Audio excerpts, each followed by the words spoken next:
Hello. The first portion in the book of Numbers, Bamidbar, begins with the census of the Israelites, whence the name Numbers. It's the third in the space of a year. Quote, on the first day of the second month, in the second year following the exodus from the land of Egypt, the Lord spoke to Moses in the wilderness of Sinai in the tent of meeting, saying, take a census of the whole Israelite community by the clans of its ancestral houses, listing the names, every male, head by head.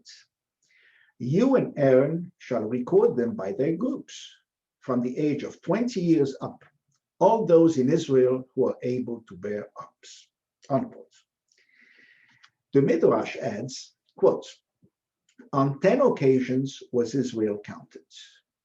Once when they went down to Egypt, a second time when they came out, a third time after the incident of the golden calf, twice in the book of Numbers, once in connection with the formation of the camps, and once in connection with the division of the lands.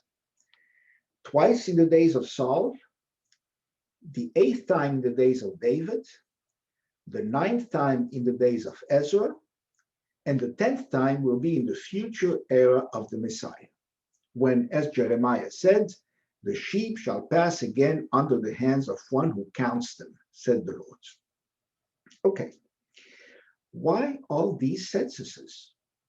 There are many possible reasons. First, there are practical reasons. Leaders need to know how many must be fed, how many can fight, how many survive, etc.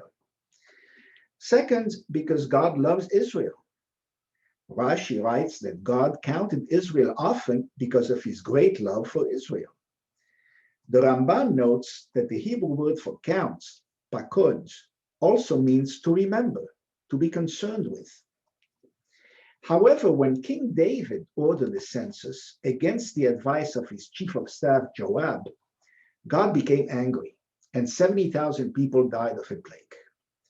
The Torah indeed warns that there is a risk in taking censuses. Quote, then God said to Moses, when you take a census of the Israelites to count them, each must give to God a ransom for his life at the time he is counted.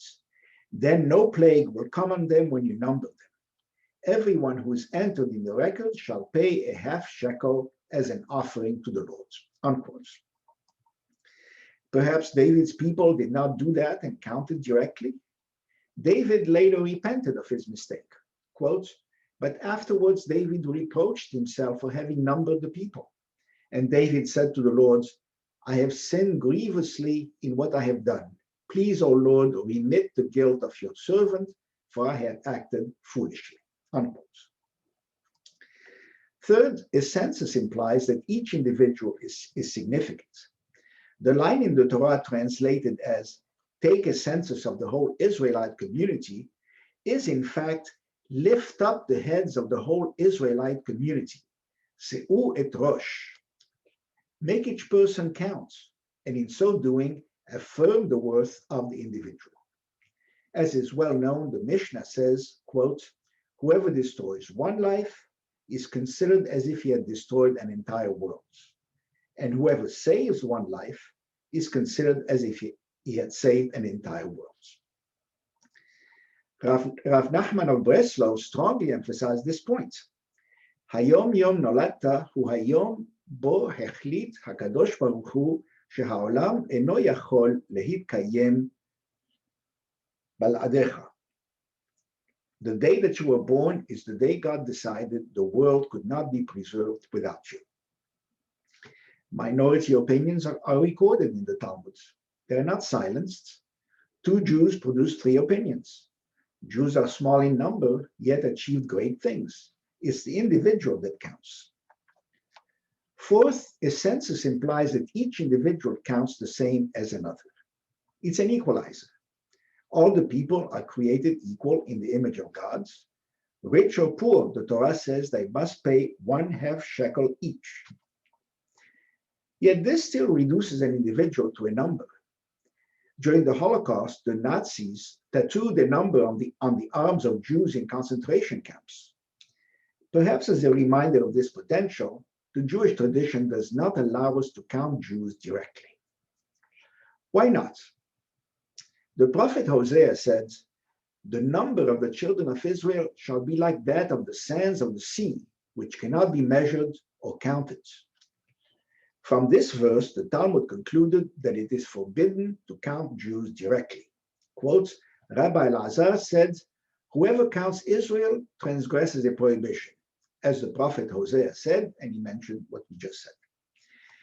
Indeed, as mentioned above, the Torah says that rather than count the people directly, they collected a half shekel from each person, then counted the coins.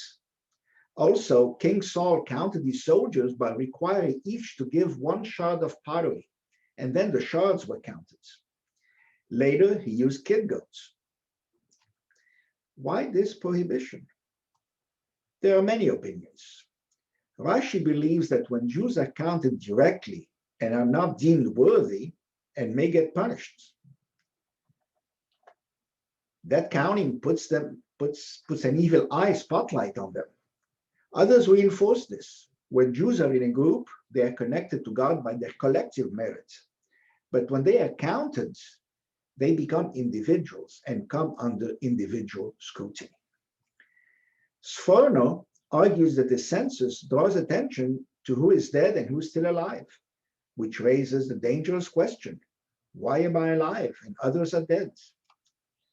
Rabbi Jonathan Sachs points out that we are very small in number, only 1/5 of 1% of humanity. Milton Himmelfarb adds that the number of Jews in the world is smaller than a statistical error in the Chinese census. Their concern is, if we emphasize this, it may lower our morale. Our strength is not in our numbers. The Torah says, ask Jews to give, then count their contributions. It's the contributions that counts. We gave the world a lot, far out of proportion to our low numbers.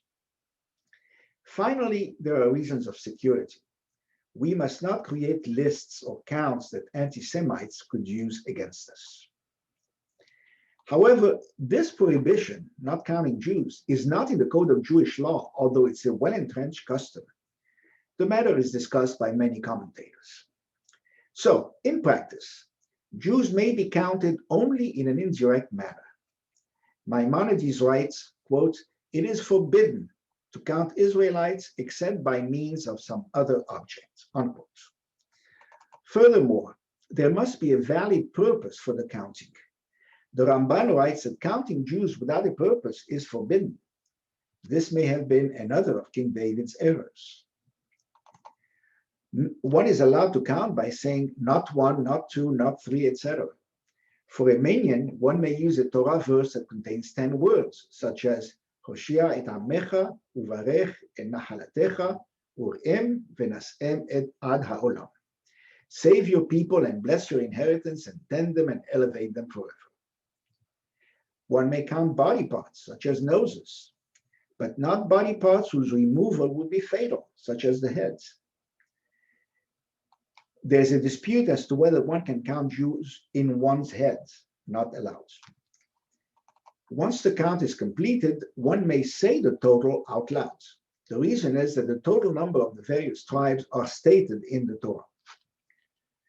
One may not participate in the counting, even if one is not doing the counting. This gave rise to another dispute. May one participate in its census in Israel? Some say it's okay because one counts written names, not people, and non-Jews are included. Many others disagree unless the number of people per family is not calculated. Judaism is fascinating. Shabbat Shalom.